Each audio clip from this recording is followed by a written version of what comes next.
Morning, everybody. Thank you, Dean. Wonderful introduction. Wonderful to be with you. Pretty darn cool to be at GW on the law school campus again. Last time I was here, I was sitting in a seat just like that, and I was studying for my civil procedure final. And it wasn't very pleasant.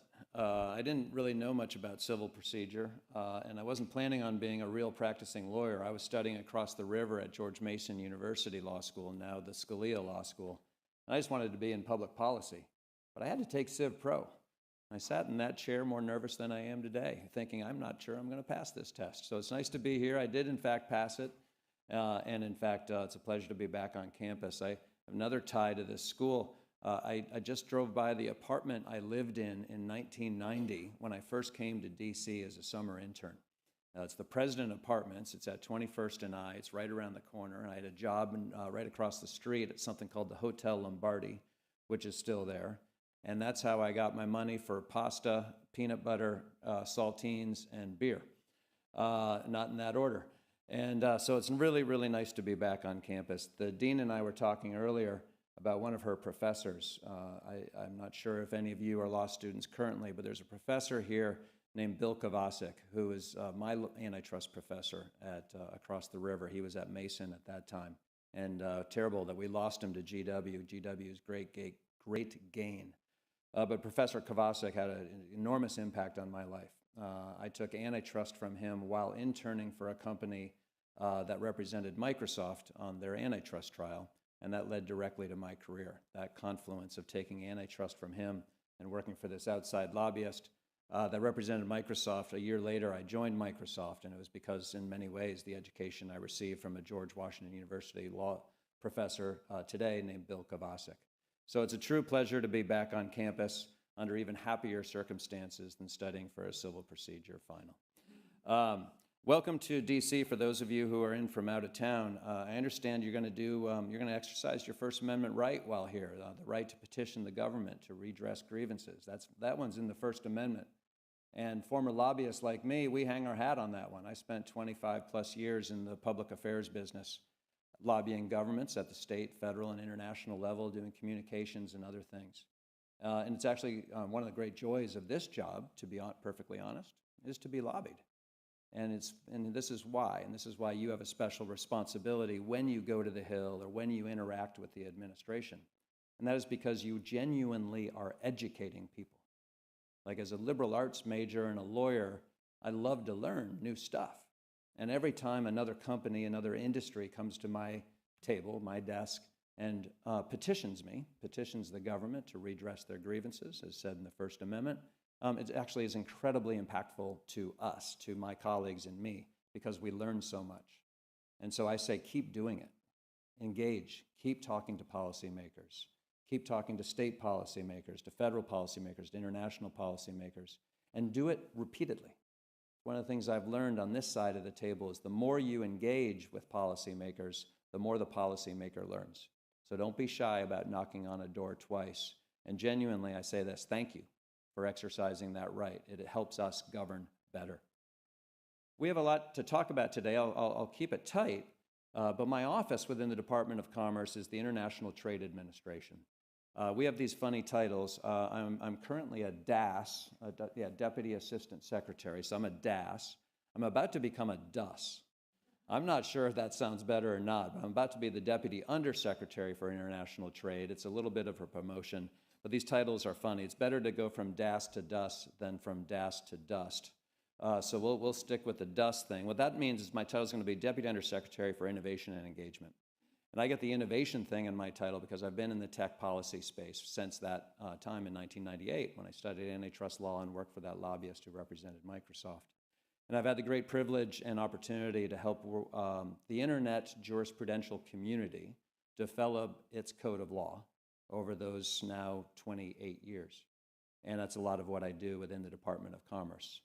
My team as the Deputy Assistant Secretary for Services and across the International Trade Administration, we work on issues like tech, including AI and quantum and privacy. We'll talk a little bit about all three of those things. Chase is calling. My team also works on in the privacy space. We'll get a little deeper into that. We also have a supply chain services team, very, very important. And then we work across the board with manufacturing, with mining, in fact, with tourism. And this is, I think, the most extraordinary time in my career in internet and online law. Again, starting in '98, working it all the way through. We are at the most fortunate time to be in the seats and at the podiums we are at today, because real stuff is happening at accelerated paces to impact people at every level. Not just those who are about to become instant millionaires with IPOs or a new trillionaire perhaps, but those at all levels whose level of income, productivity, growth, caloric intake, fundamentals is rising because of what we are doing to transform the way the world works today. Think about just these three issues together: blockchain, AI, and quantum. Like, that's wow stuff, right? Imagine where we will go as you develop your products, your technologies, your services. Imagine the problems we will solve. Imagine, back to what I said before, caloric intake, right? This is a measure of global health. How many people have enough food to eat? Imagine what those three things together, combined in a handheld device, can do to help a person in a relatively impoverished part of the world develop a business and have instantaneous cash flow and access to cash and means of transacting, and have speed that allows them to do things that they never imagined before. Have the linear access, of course, to data that we've had for 20 years now since the search evolution in the early 2000s, to the AI world where you can reach from this device into the cloud and ask it to create, adapt, and manipulate data for their use. Wow. How cool is that? And we get to do this. You know, I hear this all the time, this anxiety of the era, anxiety of the age. I heard it at my church the other day, oh, in these difficult times and all this stuff. And yes, of course, times are difficult. When weren't they? We're human. We have tensions, we have stresses, we have difficulties, we have competition with each other. And yet, when has there been a greater opportunity to seize an ability to combine technology, policy, and people's own entrepreneurial spirit, their desire to learn, to grow, to prosper, to seek, to strive, to yield, as Tennyson said, to take them to a whole new level? This is an amazing moment. Thank you for working with me in it. Educate me, please. Make us smarter. And let's work together to address so many of the challenges the world faces. I seize this moment, and I welcome it. It's an awesome opportunity to serve. I joined the government in June of last year. I'd never been in it before. I've been parallel to it my entire life. It's an absolute privilege to serve. For those of you who've ever thought about doing it, do it. Go in. I wish I'd done it earlier. I work with a fabulous group of people, amazing public servants, both at the political level and the career level. I have some of the best lawyers I've ever worked with on the career staff, and it's an absolute privilege to serve. Let me just thank you for that opportunity and talk about what we in the Trump administration are doing to try to make America the blockchain capital of the world. This is a directive from the president and through my ultimate boss in the Commerce Department, Secretary Lutnick. That is our goal. In ITA, we are very much so the voice of the industry into the government. We want to hear from you. We are not a regulator at the Commerce Department, and not in the blockchain space. We're a policy shop. I have a team of professionals who are very, very thoughtful about these issues, who care deeply about what you're doing, and are very engaged in learning more and becoming subject matter experts within the government in this space. Let me briefly address just a few things. We'll do supply chains, we'll talk AI, we'll talk privacy, and I'll get the heck out of your way. I had no idea supply chains were so cool. Like, there's, of all the cool things we're working on, I mean, quantum and AI, they're pretty cool. Like, I am so surprised at how cool supply chains are. What an unbelievable impact they have on the world. If you haven't read this book, Choke Points by Fishman, I recommend it. It's a pretty good read. Or another book, How the World Ran Out of Everything, a fabulous study about how a baby Elmo doll went from China to Mississippi in time for the Christmas holidays. Turns out it was a pretty difficult trip. This was during COVID. You learn an awful lot. And our team was working with transportation, logistics, distribution service providers, and others to help industry facilitate movement of goods through the system. These are incredible times because what we learned through COVID is there are choke points in the system, and we are working to redress that every single day, bringing out new means to bring goods into the United States and being less dependent upon single source providers by diversifying our supply chains. Because these bottlenecks and disruptions can occur anywhere in the chain, and we need to alleviate those to make sure that we have access to what we need. In the trade facilitation space, one of the things we are seeing, this is an amazing piece of data, that blockchain can streamline these processes, could reduce trade costs by up to 25%. That's a point that I frankly was not aware of until I prepared for these remarks. And that can potentially unlock $10 trillion in new trade value globally. That's according to the World Economic Forum. 10 trillion, that's real money. So we see supply chains and blockchains as intimately linked. Within the administration, the president we've had a number of different policies. President Trump launched an executive order last year.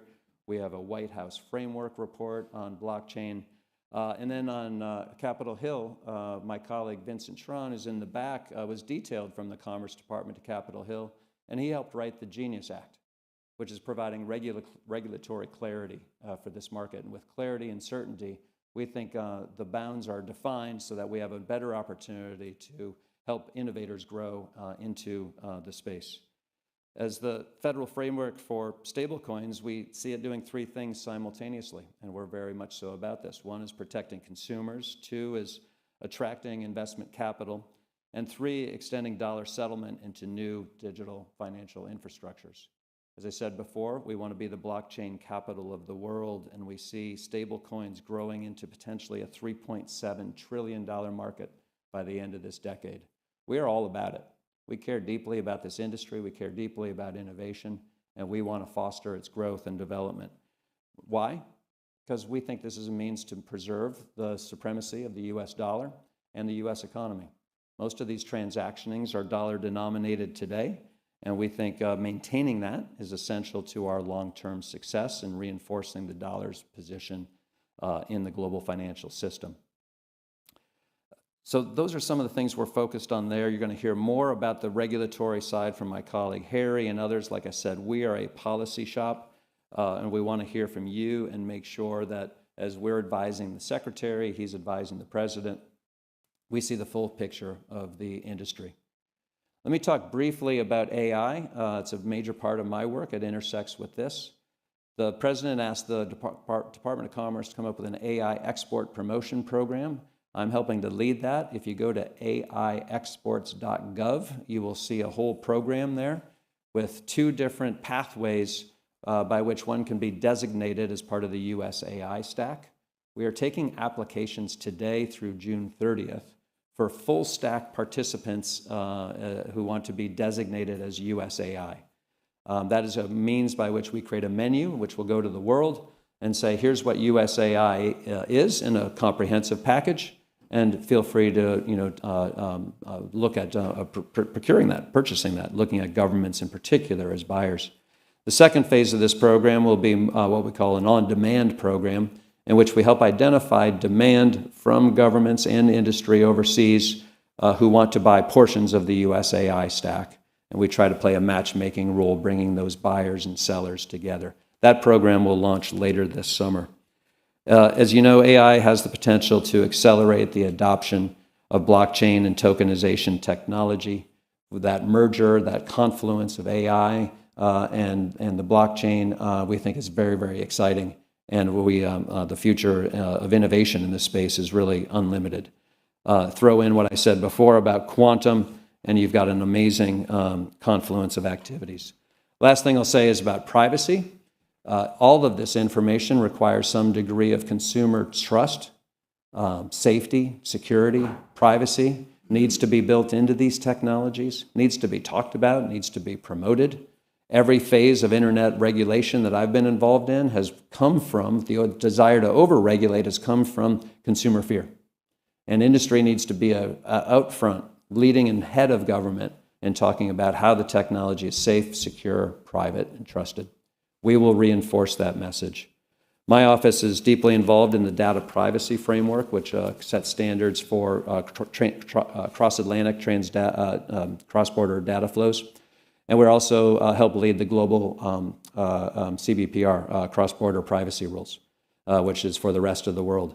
We are deeply tracking all matters in privacy, including federal legislation, international legislation. We're working bilaterals and multilaterals to address privacy policy.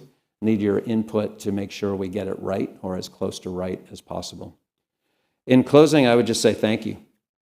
I have been around some amazing engineers, amazing lawyers throughout my career, amazing CEOs. Frankly, I've won arguments with bosses I had like Bill Gates and Rupert Murdoch. I didn't win them all, but I won a couple.